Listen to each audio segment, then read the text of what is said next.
E peço suba à tribuna o doutor Tarcísio Vieira de Carvalho Neto, que falará tanto pelo representado Jair Messias Bolsonaro, quanto pelo representado Walter Souza Braga Neto, pelo tempo somado regimental de 30 minutos. Muito bom dia, eminente presidente, senhora ministra Carla Lúcia, excelentíssimos senhores ministros, doutor representante do Ministério Público Eleitoral. Como bem disse o doutor Valber Agra, em virtude de fenômenos como as chamadas bolhas informacionais, que são muito caros a questões como as fake news, por exemplo, dentre outras, estão também os temas dos chamados fatos alternativos e das disputas de narrativas sobre os mesmos fatos. Até passado bastante recente, convivia-se muito bem com versões diferentes, com visões diferentes, mas dos mesmos fatos. Isso é próprio da democracia em sentido substancial. É bom que seja assim e sempre foi assim. Filtros artificiais de verdade têm tisnado, todavia, esses consensos democráticos verdadeiros e colocam em xeque, sim, conquistas civilizatórias e instituições republicanas. É justamente esse o caso. O julgamento em debate é representativo desse tipo de disfunção nada serviente da boa democracia e do verdadeiro Estado democrático de direito, como bem disse o ministro Marco Aurélio, onde os fins não justificam os meios. No Estado de Direito, ritos e solenidades não podem ser flexibilizados em nome de nada, na mira de nenhuma finalidade pretendida de antemão, notadamente de natureza política. É por meio dele, devido ao processo legal, é por meio do Estado democrático de direito que se infunde justamente racionalidade, imparcialidade e equilíbrio aos atos de poder, inclusive aos atos de poder do poder judiciário. Se não há direito sem política, o que é verdade, também não deve existir política à margem do direito. São conquistas inegociáveis e são conquistas em inegável instrumentalização recíproca. Graças justamente ao império do direito, ao império da lei, o Estado democrático de direito, não precisamos acreditar em homens, ainda que bem intencionados, para alguns chamados de déspotas esclarecidos, mas sim na lei, mas sim na justiça, como acesso à ordem jurídica justa. Com todo respeito ao ilustre advogado que me antecedeu na tribuna, não está em julgamento, como quer se fazer crer, o bolsonarismo. Não se está a arbitrar uma disputa sangrenta, imaginária, entre a civilização e a barbárie. Não está em julgamento, mesmo porque o Tribunal Superior Eleitoral é um tribunal, não é um parlamento, não é um colégio eleitoral. Não está em julgamento, portanto, aqui, nesse processo, a validade, por exemplo, de um processo de direita para a vida política da nação. Nada disso está em julgamento. Não pode ser assim. Está em julgamento a reunião com os embaixadores, a vida muito antes do início do período eleitoral e das eleições, em julho de 2022, em que o presidente, sim, talvez num tom inadequado, ácido, excessivamente contundente, fez colocações sobre o sistema eleitoral brasileiro, sobre aprimoramentos necessários, sobre o sistema de colheita de votos. A impropriedade da via eleita, excelências, é patente. Patente. São tipos que, num escrutínio severo, isso seria legítimo, teriam condão de gerar multas, ou por descumprimento do artigo 36, ou por descumprimento do artigo 73, ambos da lei das eleições. Multas, aliás, nos moldes de tantas que foram aplicadas pelo próprio Tribunal Superior Eleitoral em casos rigorosamente semelhantes. Não é preciso ter uma memória prodigiosa para relembrar que multas foram aplicadas pelo TSE ao próprio investigado, ao senador Flávio Bolsonaro, ao deputado Nicolas Ferreira, à deputada Carla Zambelli, dentre outros. Multas por falas de conteúdo desinformacional. Pelos mesmos fatos em julgamento, ministro Alexandre, o presidente Bolsonaro já foi multado. Representações, não AGES, representações do PT, do PCdoB, do Ministério Público Eleitoral e do próprio PDT, sobre os eventos, sobre a reunião com os embaixadores. Em julgamento conjunto, o tribunal, inclusive, aplicou a multa de R$20 mil a Jair Messias Bolsonaro. Mas há mais. Perceba-se que o PT, que se preocupou em impugnar com muito método, com muita verticalidade, diga-se de passagem, em elogiosa passagem, cada centímetro da caminhada eleitoral da campanha bolsonarista, não ajuizou a AGE nesse caso. Nem o diligente Ministério Público Eleitoral, nem os demais candidatos, nem os demais partidos, porque não quiseram, porque claudicaram, não. Coube ao PDT, antes de deflagrar do período eleitoral e muito antes das eleições, manejar uma ação de investigação judicial eleitoral por fatos amoldáveis aos tipos da representação do 36 ou do 73 da Lei das Eleições. Uma ação que, nos termos da lei, se presta para apurar não o uso, mas o abuso do poder político, o abuso do poder econômico e o abuso dos meios de comunicação, inclusive na internet, por construção judicial recente do TSE, e que exige gravidade para sua condenação.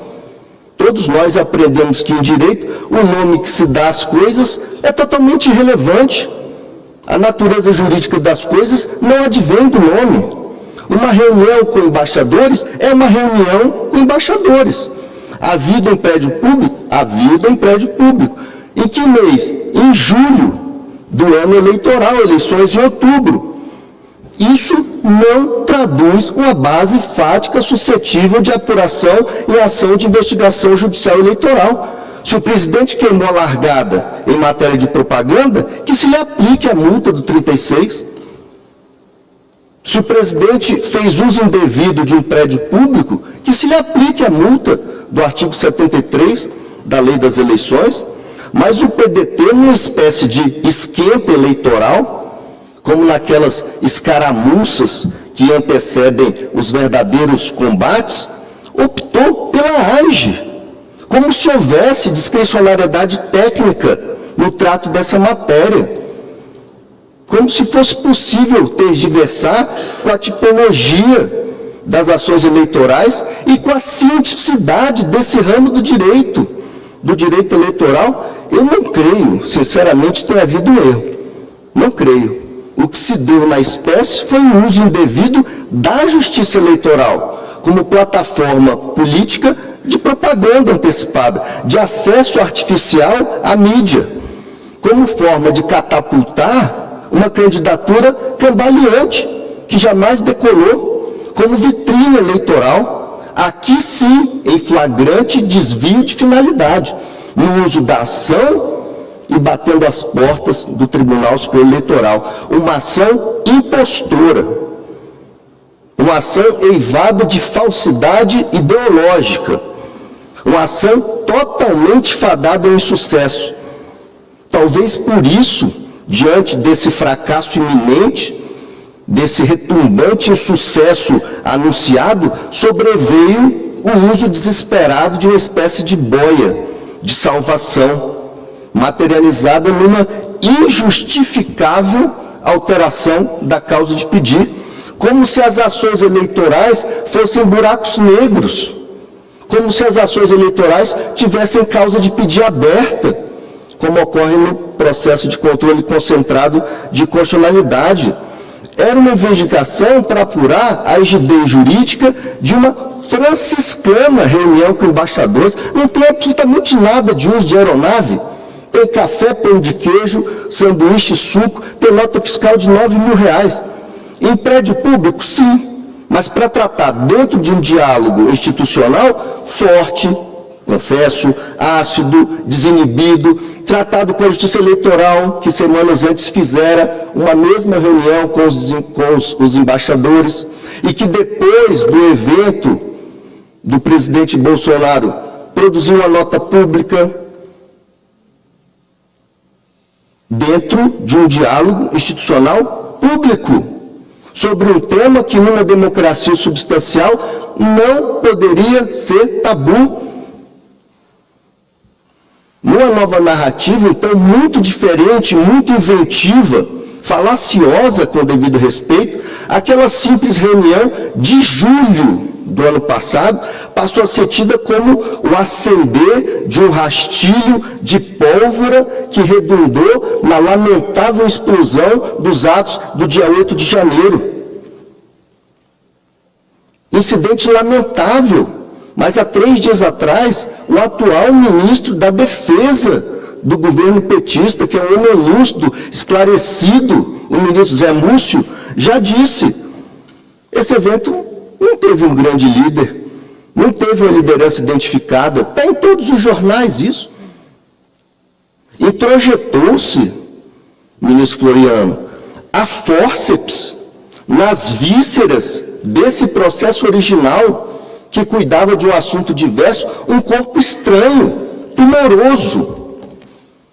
Fatos que, por sua natureza, poderiam até ensejar novas investigações nos tempos processuais adequados e nas esferas próprias, não na via eleita, não com aproveitamento de processo instaurado para finalidade diversa, não com exasperação do prazo decadencial, já que AGEs têm que ser intentadas até a diplomação, no ano passado, 12/12, não na justiça eleitoral, não para finalidades e propósitos extrajurídicos, não ao arrepio do devido processo legal.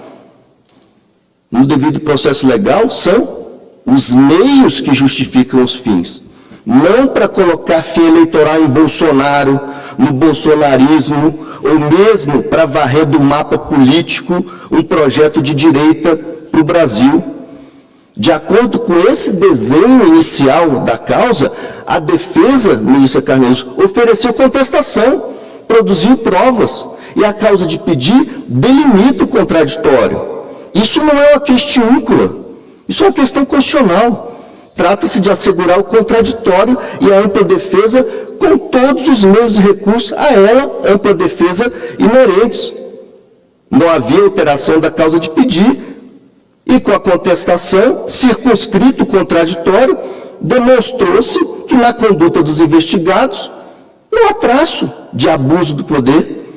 O ato foi eminentemente de Estado, foi institucional e oficial, fazendo uso do artigo 84(7) da Constituição Federal, foi realizado não na presença de eleitores, não na presença de candidatos, não na presença de atores eleitorais no plano geral das eleições de 22, foi publicizado, foram encaminhados convites ao TSE, ao Supremo, ao TST, ao TCU. O ministro Fachin, à época, chegou a responder dizendo que não iria.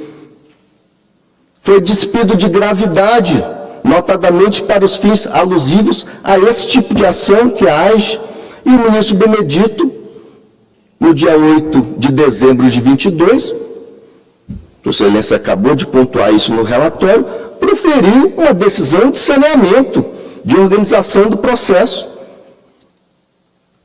fazendo inclusive alusão ao processo da chapa Dilma Temer. E na parte final, Sua Excelência diz, em bom português, que a controvérsia fática recai sobre as circunstâncias em que a reunião foi realizada. Não o 8 de janeiro. Isso não é desdobramento de uma reunião com embaixadores, com todo respeito. Já tinha se iniciado a instrução probatória, ministra Carneiro, já tinha sido ouvido o depoimento do chanceler Carlos França em dezembro, antes do surgimento dos fatos. E o processo não caminhou para trás para refazer esse depoimento. Aqui sim há um cerceamento do direito de defesa. Isso não é documento novo, essa minuta de estado de defesa, isso é um fato novo. de 13 de janeiro do ano seguinte. Essa decisão foi submetida a referendo, sim, ministro Benedito. Mas é preciso relembrar que, contra esse acordo, há um recurso extraordinário, já hospedado aos autos, e que pode, a tempo e a modo, a depender do resultado, guiar a matéria levada ao crivo do Supremo, porque a matéria é constitucional. E aí vieram, em dispersão do esforço litigioso, 3 investigações. O evento com os embaixadores em si mesmo, a realização pelo investigado de uma live em 2021 e uma entrevista televisiva daquele mesmo ano, além dessa minuta. Vieram vários documentos aos autos, todos estão relacionados nas alegações finais, nos memoriais distribuídos ao elevado escrutínio de Vossa Excelência, mas tem um interessante. O ministro Benedito oficia o atual chefe da Casa Civil do governo petista, Rui Costa, e diz assim: vasculhe tudo que há aí, nesse ministério, em todos os ministérios, sobre esse evento, a bem da verdade material. E contra essa decisão também tem um agravo regimental, Sua Excelência, com absoluta fidedignidade, anotou isso no relatório, que pede de julgamento, com exame postergado para essa ocasião. No caso Dilma Temer, com todo respeito, a situação não é semelhante, a situação é idêntica. É idêntica. Havia referência na petição inicial de Caixa 2, e o tribunal disse: não podem ser levados para dentro do processo os achados posteriores relativos às investigações da Lava Jato. É idêntica a situação. E se disse naquela ocasião: na apresentação serão apreciadas as provas produzidas até a estabilização da demanda, de modo que é somente o rol daqueles fatos, com a exclusão de quaisquer outros, preliminar acolhida para afastar os elementos ou fatos que extrapolam.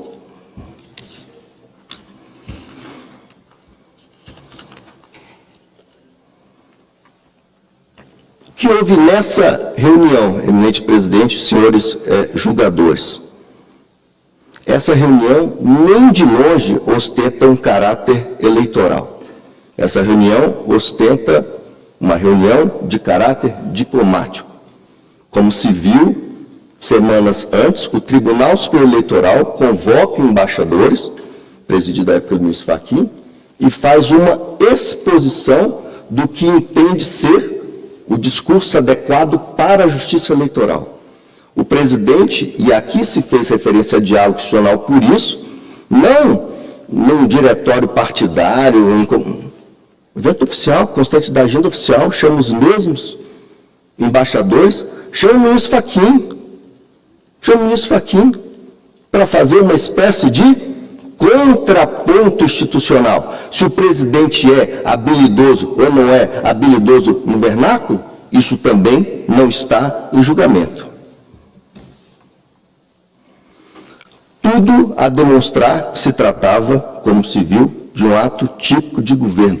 Todas as testemunhas, que inclusive foram ameaçadas pelo advogado que me antecedeu da tribuna, em uníssono disseram exatamente a mesma coisa. Não tinha nada de eleitoral. No evento de eleitoral ia ser convidado o ministro-presidente do TSE, no evento de eleitoral que não tem nenhum candidato a vice do pré-candidato, não tem nenhum político, não tem um candidato a nada. E o que veio lá da Casa Civil, depois dessa devassa do ministro Rui? Nada.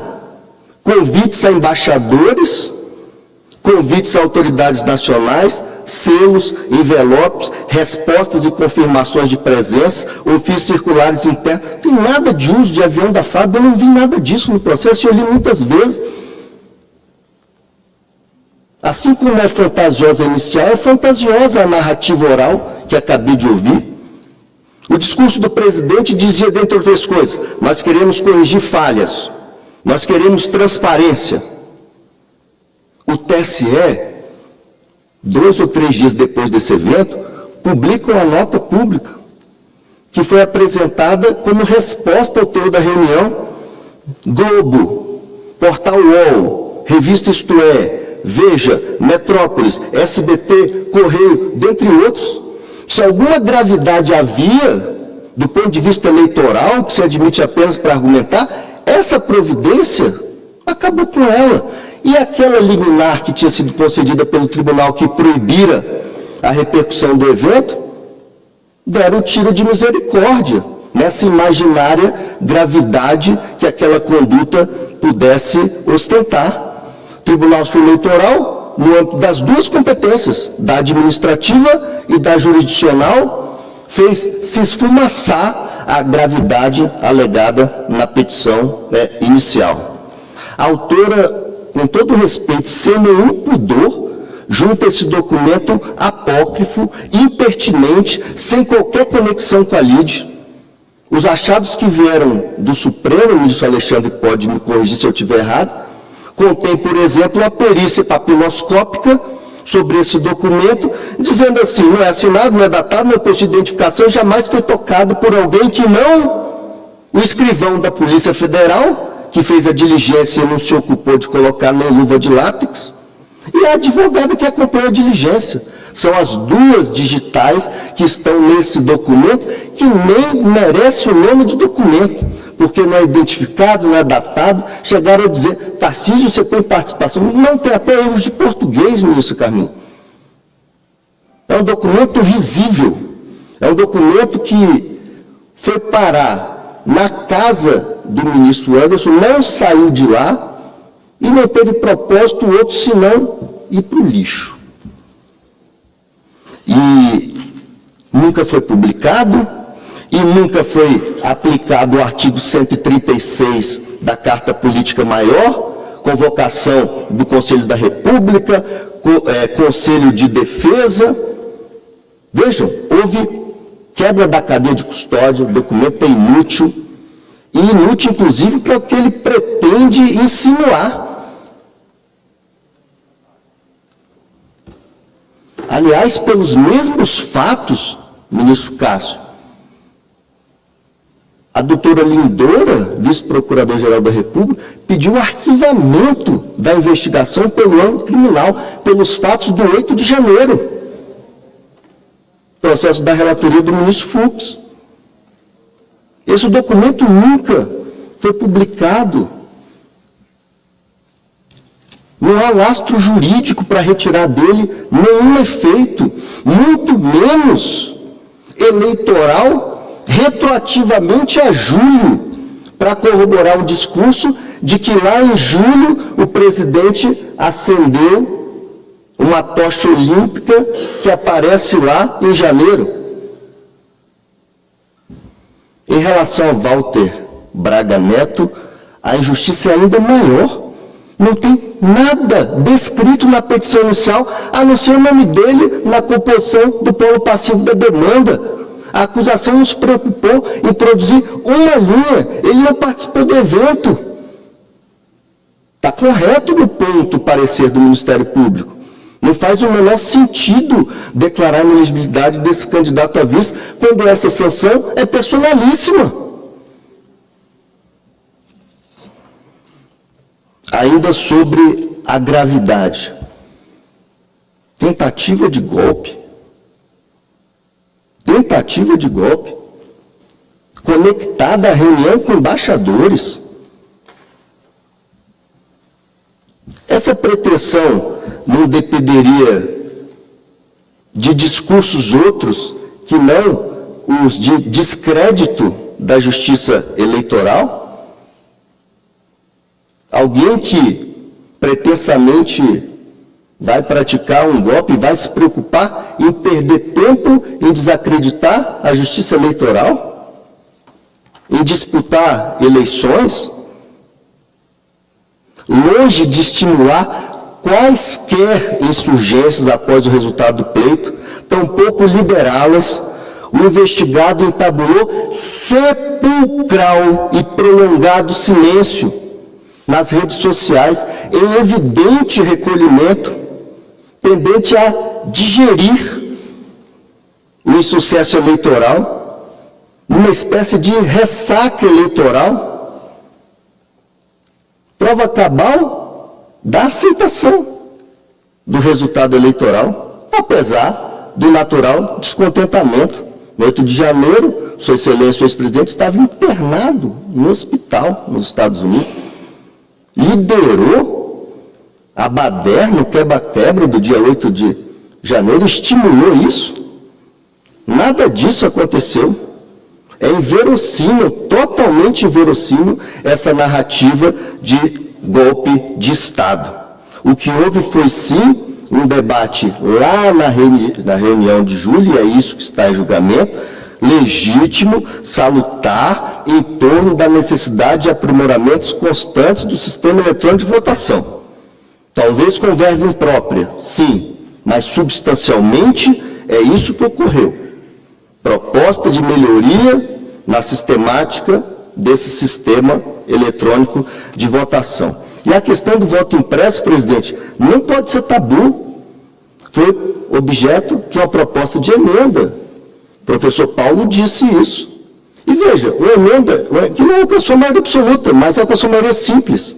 Eu tenho aqui 229 votos a favor, 218 contra.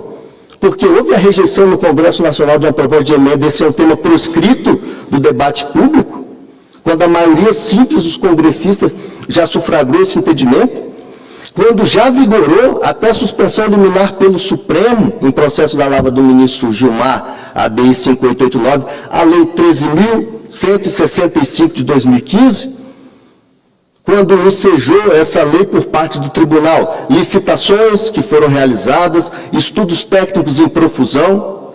E quem apoiou essa lei desde a sua gestão? O primeiro investigado. Se elegeu 7 vezes deputado federal e uma vez presidente da República, empurrando essa bandeira. Professor André, são golpistas os parlamentares que votaram as iniciativas nessa matéria? São adeptos de atos antidemocráticos, os doutrinadores que sustentam a necessidade do voto impresso como reforço de confiança. Presidente, longe de mim querer fazer qualquer ironia, mas hoje acessava a página do TSE e vi com grata surpresa a iniciativa da formalização de um convênio entre o TSE e a USP, publicado no DO do dia 20 de junho, exatamente com esse objeto: analisar e avaliar a segurança do hardware e do software do sistema eletrônico de votação, identificando, se houver, vulnerabilidades ou falhas, indicando pontos de melhoria, visando aprimorar sua segurança, integridade e confiabilidade.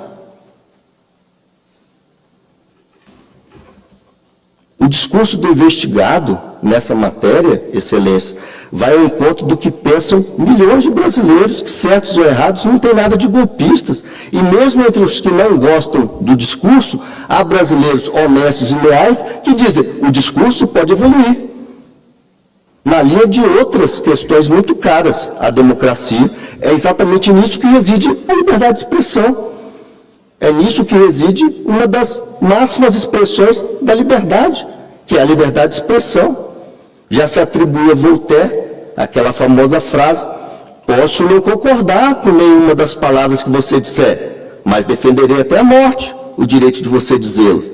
Não se debate o acerto ou desacerto da implementação de células impressas, mas a legitimidade em si do debate, como já sustentaram Leonel Brizola e como sustenta o presidente do PDT, subscritor da petição inicial.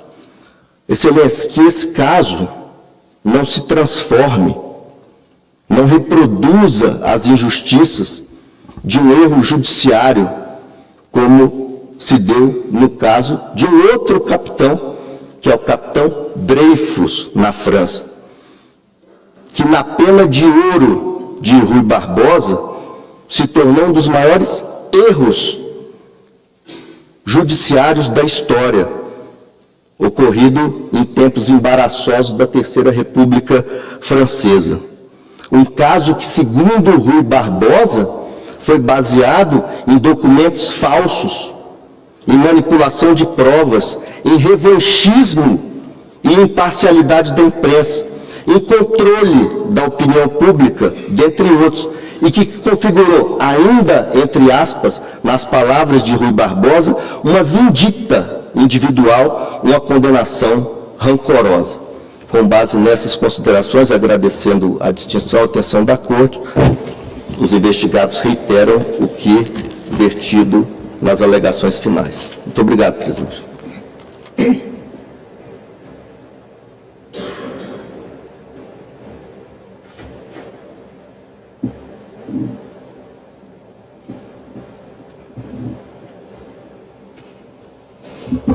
Agradeço ao Dr. Tarcísio Vieira de Carvalho Neto e passo a palavra ao vice-procurador-geral